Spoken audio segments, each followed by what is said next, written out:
C'est pas exactement l'Union nationale parce que tous les partis qui sont membres de ce gouvernement ne sont pas mis d'accord presque sur rien.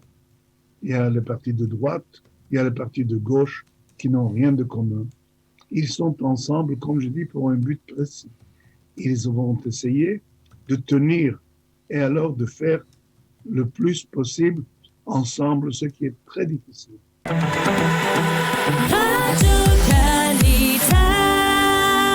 Nous avons le plaisir d'être en ligne avec le professeur Michael Bar-Zohar. Michael, bonjour, Boker Tov. Boker Tov, bonjour. Merci d'être avec nous ce matin. La première question, je voudrais vous poser une question presque personnelle, c'est-à-dire en tant que citoyen israélien, après 2 années et demie de crise politique sans précédent, qu'est-ce que vous ressentez ce matin à la veille de la formation de ce nouveau gouvernement ? Je ne sais pas, c'est pas... Non, c'est de l'appréhension, de l'espoir. Non. Je pense que ce gouvernement a un but précis.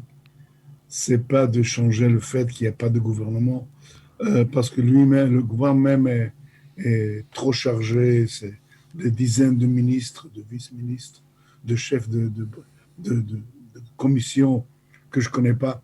Non, le but de ce gouvernement, c'est de remplacer Netanyahou. C'est cela qu'ils veulent. C'est cela le but du gouvernement.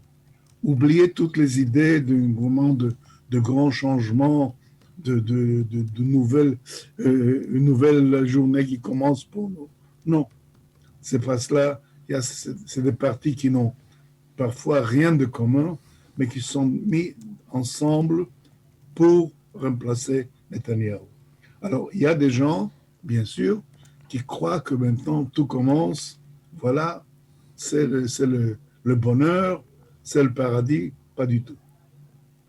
Vous êtes très, très pessimiste. Vous dites qu'une fois que Netanyahou aura quitté la scène politique, eh bien, ce gouvernement n'aura pas le moindre ciment pour se maintenir ?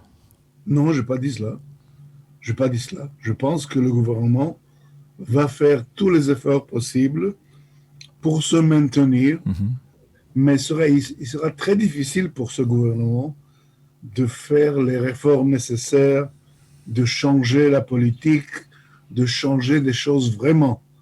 Alors, s'ils arrivent, chapeau, mais je crois que c'est très, très difficile pour eux. Et ce qui compte vraiment, c'est le chef du gouvernement, le Premier ministre. Ils doivent remplacer Netanyahou, c'est ça c'est leur but. Alors, vous avez assisté à la formation de très nombreux gouvernements depuis la création de l'État d'Israël et en particulier de gouvernements d'union nationale. Il y en a eu en 84, il y en a eu dans les années 90 également. Il y en a eu même plus tard. Est-ce que vous qualifierez ce gouvernement d'un gouvernement d'union nationale ou ça n'a rien à voir avec les gouvernements d'union nationale qu'on a déjà vus dans le passé ? Non, ça n'a rien à voir avec les autres gouvernements de l'Union nationale. C'est pas exactement l'Union nationale parce que tous les partis qui sont membres de ce gouvernement ne sont pas mis d'accord presque sur rien. Il y a les partis de droite, il y a les partis de gauche qui n'ont rien de commun. Ils sont ensemble, comme je dis, pour un but précis. Ils vont essayer de tenir et alors de faire le plus possible ensemble, ce qui est très difficile. Par exemple, prenez la Judée et la Samarie. Est-ce que le Parti travailliste ou le Parti Meretz ou le Parti Kahol Lavan seront d'accord avec les idées extrémistes de Gideon Sa'ar, avec son Parti de l'Espoir, ou bien même avec le Premier ministre Bennett? Bien sûr que non. Alors, toutes les questions qui sont un peu épineuses ne seront pas même débattues dans le gouvernement. On va essayer de ne pas débattre ces questions qui ne sont pas, disons, qui n'ont pas de solution, okay, dans ce gouvernement. Alors, ce qu'on va faire, c'est vraiment essayer, de toute façon, de manœuvrer entre les divers conflits d'intérêts, entre les diverses positions différentes, pour pouvoir tenir le pouvoir et faire quelque chose de petit, mais quand même. Ce que vous dites, quelque chose de petit, est-ce que ça peut être par exemple d'essayer de recoller, on va dire, les différentes composantes de la société israélienne, les religieux, les laïcs, les séfarades, les ashkénazes, qui se sont pas mal divisés, on va dire, au cours des dernières années? Ce sera très difficile parce que presque la moitié du Parlement seront dans l'opposition. Alors, si vous voulez recoller, ça veut dire créer une unité nationale, ce qui pour moi est extrêmement important. Comment vous trouvez la possibilité qu'un gouvernement de coalition peut faire l'unité avec le Likoud, par exemple? Mhm. C'est aujourd'hui déjà, vous voyez l'opposition qui sera farouche.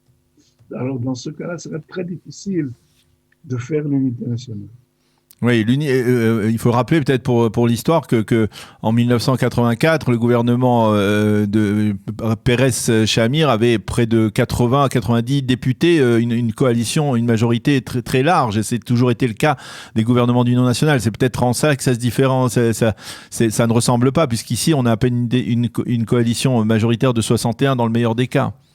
Voilà, exactement. Alors, un mot, vous, en tant qu'historien, vous avez suivi, bien entendu, le parcours de Binyamin Netanyahou. Quelle empreinte il laissera sur l'histoire de l'État d'Israël, si l'on peut dire aujourd'hui, après avoir été au sommet pendant près de 25 ans? Écoutez, il y a deux Benjamin Netanyahu. Mhm. Il y a l'homme d'État qui était un grand Premier ministre. Il a fait des grandes choses. On ne peut pas l'oublier. Même dernièrement avec l'histoire de la Corona ou de l'union, la paix avec les Émirats du Golfe, il a fait vraiment de grandes choses. On ne doit pas l'oublier. Mais dernièrement, c'est notre Benjamin Netanyahu qui est paru, qui est tellement, disons, obsédé par cette histoire de son procès. Et je ne crois pas qu'il a tout à fait raison, euh, qu'il a tout fait, tout possible pour rester au pouvoir, s'accrochant avec les ongles au pouvoir, prenant des initiatives, je dirais, folles ou non, pas logiques. Ce n'était pas le même Netanyahu. Je pense que mon ami, Benjamin Netanyahu, a disparu quelque part il y a 2 ou 3 ans. Il y a quelque chose de différent qui se voit aujourd'hui, qu'il a créé une partie de Likoud qui est plein de gens qui vraiment essaient de partager, de diviser ce peuple et pas de l'unir. Je crois que Benjamin Netanyahu se trouve dans une phase très triste de sa carrière, mais ça ne change pas le fait qu'il a été, en plusieurs cas, un très bon Premier ministre. Vous qui avez été aussi le biographe de David Ben Gurion et de Shimon Peres, on se souvient aussi que Ben Gurion, à un moment de sa carrière, a été presque totalement désavoué par en fait, les cadres du parti, par même ceux qui l'avaient porté au pouvoir, des gens comme Lévi Eshkol, n'est-ce pas? C'est-à-dire ça arrive même au plus grand de ce monde. Avec, On ne peut pas avec tout comparer. le respect, Ben Gurion, vous ne pouvez pas mentionner Ben Gurion sur le même plan que Netanyahu. C'est pas la même chose. Alors dites-nous la différence. Vous voulez savoir la différence entre Ben Gurion et Netanyahu? Oui, c'est-à-dire, bien entendu, Ben Gurion a créé l'État d'Israël. Vraiment, c'est pas une question de discussion. Je ne vais pas essayer de vous montrer la différence. Non, parce qu'on dit souvent que Netanyahou a battu le record de longévité politique de Ben Gurion, mais c'est vrai, bon, c'est vrai qu'ils n'avaient pas les mêmes enjeux. Oui. C'est vrai qu'il n'y a pas à comparer. Alors un mot encore aussi, Michael Barzoar, sur la gauche israélienne. C'est une gauche qui est en train de renaître ou c'est artificiel, cette renaissance de la gauche israélienne, avec à travers Merav Michaeli, à travers le parti de Nitzan Horowitz, qui va siéger dans un gouvernement. C'est une parenthèse ou alors c'est quelque chose que l'on pourrait considérer comme un tournant? Écoutez, franchement, je ne sais pas quelle est la gauche de Merav. Je connais Merav Michaeli et je la respecte beaucoup. C'est une très bonne leader du Parti travailliste, mais je ne vois pas le Parti travailliste. Je ne vois pas ce que le parti de Ben Gurion ou de Rabin c'est pas la même chose. La plupart des membres du Parlement sont des gens, du Parlement du Parti travailliste, sont des gens qui n'ont aucune idée de ce qu'était vraiment la gauche israélienne. Alors, je ne vois pas la renaissance de la gauche. Je vois la naissance de nouveaux partis travaillistes, mais c'est pas la gauche, la même gauche que nous avons connue. Et je pense que s'il passe cette, disons, transformation, cette métamorphose en parti de gauche, vraiment de gauche modérée, ce sera encore pour eux du travail pour plusieurs années. Parce que disons, l'équipe du Parti travailliste aujourd'hui me semble très, très loin du Parti travailliste d'hier. Moi, je ne vois pas l'idéologie du Parti travailliste. Je ne vois pas les idées ou les principes qui ont toujours été, disons, le phare du Parti travailliste dans le passé. L'État d'Israël, Michel Bar-Zohar, peut surmonter une telle crise comme celle qu'il vient de vivre au cours des 30 derniers mois, c'est-à-dire la démocratie israélienne dont on parle beaucoup, que l'on dit souvent en danger, elle a la capacité de surmonter ce genre d'épreuve? Bien sûr. Écoutez, nous sommes des Juifs errants et la plus petite chose, déjà nous met en état d'hystérie collective. Ça ne va pas marcher, ça ne peut pas exister. On doit prendre le bâton du voyageur. Écoutez, c'est ridicule. Israël est un État très fort.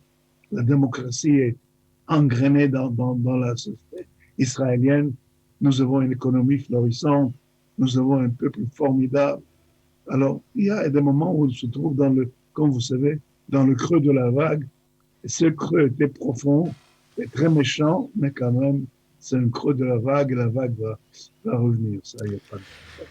Eh bien voilà, la voix de la sagesse. Merci beaucoup, professeur Michel Bar-Zohar, d'avoir accepté de répondre à nos questions ce matin sur Radio Kalita. Bonne journée et à bientôt. Et on l'espère, bonne chance pour ce gouvernement envers et contre tout. Bonne chance. Merci, à bientôt. Shalom.